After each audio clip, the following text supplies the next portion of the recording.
In the last video, you saw me go through and install this Lock-Right locker and get the ring and pinion all set up in the 3B. So you may be wondering, why do I have it all apart on the bench now?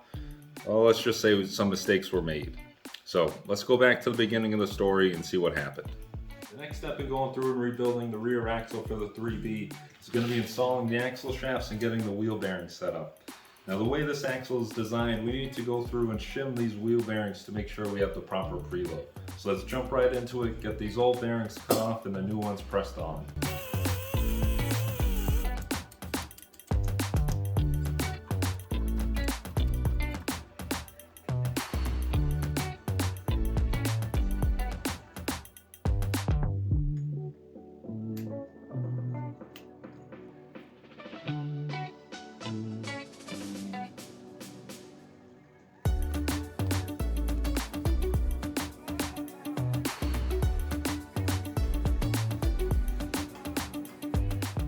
So now that we have the axle shaft installed, we can go through, shim these wheel bearings and set the wheel bearing preload. And the way we're going to measure that is by end play, which is the in and out movement of the axle shaft. And essentially what that measurement will tell us is how much space there is between the bearing and the race itself. And we're looking for between 2 and 6 thousandths of end play. That 2 and 6 thousandths of end play will tell us that there's plenty of room in this bearing for the grease to live and keep the bearing happy. Alright, so we have the shims all in. The retaining plate all tightened down on both sides. I went through and I spun the pinion around quite a few times just to get the grease all seated in there. And then from what I've seen online, it says to tap the axle shafts in on each side and it sort of knocks the one on the opposite side back out. So now checking end play. Now I'm not going to put a dial indicator on this just because there's so much end play right now. So I'm going to go through and essentially pull out all of these shims and then tighten it back down and see what we get.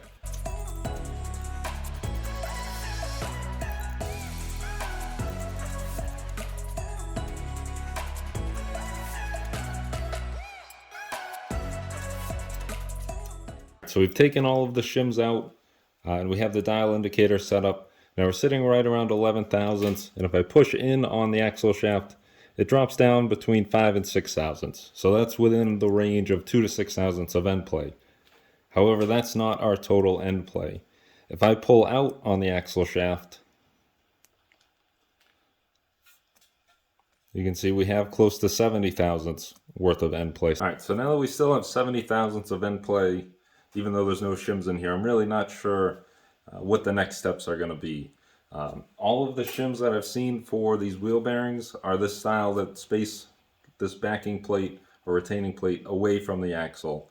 I haven't seen any that push the race further into the axle, which essentially, based upon this end play, is what needs to happen. That race needs to get closer to the bearing. So I gotta go back to the internet and see exactly what do I need to do. Did I do something wrong in putting this back together? Did I do something wrong in putting this back together? Yes, I did. I forgot this little part inside of the locker. So what this part does, it sits inside and both of the axle shafts make contact with this. So with this part not being there, the axle shafts are going in too far, which is why I have too much end play. So what that means is we're tearing this axle apart, pull the axle shafts out, pull the locker all apart, and installing this spacer, and then putting it all back together and see what we get for a reading.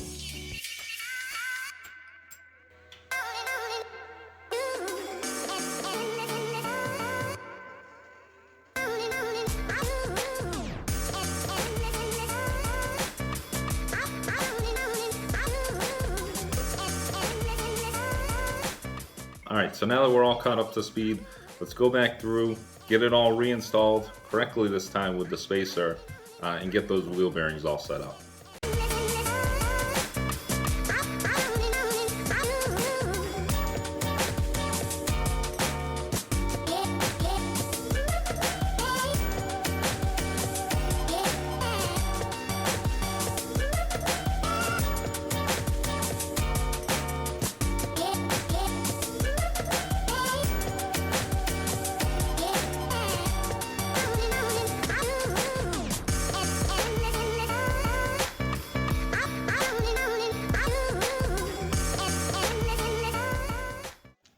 Alright, so we got the axle all back together. I went through and put the full shim packs back in, and now that we have that spacer in the center of the axle, it makes a big difference on this end play. So now we're looking at end play. We get about 6 thousandths, which is right within spec for this axle. A lot better than the 70 thousandths we had before. So now that the wheel bearings are all set, let's go ahead and talk about what we're going to do for brakes on this 3B. So the 3B originally came with 9-inch drum brakes at all 4 corners. Now looking online, it's a pretty popular upgrade to go to an 11-inch drum brake, which is what started to come on later CJs and Scouts. But it can be tough to find the backing plates and the parts for those 11-inch drum brakes. So this is where it pays off to collect old Jeep parts that other people may call junk. So we just so happen to have a chassis that had the 11-inch drum brakes installed from the factory. So we can see they're obviously considerably larger, the drum is larger, and also the pads are larger. So that'll give us a lot more stopping power than these 9-inch drum brakes. So obviously I have one all taken apart and off, so we'll go through, pull the other one off. So when we go and look at the chassis, I want to see, can anybody guess what this vehicle is based upon what's left of the chassis here?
Alright, so now that we have the backing plate all painted, there's quite a few parts that go on with this backing plate to get everything bolted in place. So we'll put the backing plate in, then there's an inner gasket, the outer wheel seal, the outer gasket, and then finally this grease cup. Now with all of these parts, the shims and that ring behind the backing plate, they all have 7 holes in them. So obviously it's a 6-bolt design, but there's a 7th hole. And it's important that we keep everything lined up and keep that 7th hole in line. The reason for that is that hole at the bottom is designed so that if this outer wheel seal fails, essentially grease comes out of this, it's now inside of the brake drum. So this grease cup goes on, and so now all of that grease is inside of this grease cup and will run down this little channel through the hole and actually to the back side of the backing plate, essentially keeping all of the grease off of the brakes.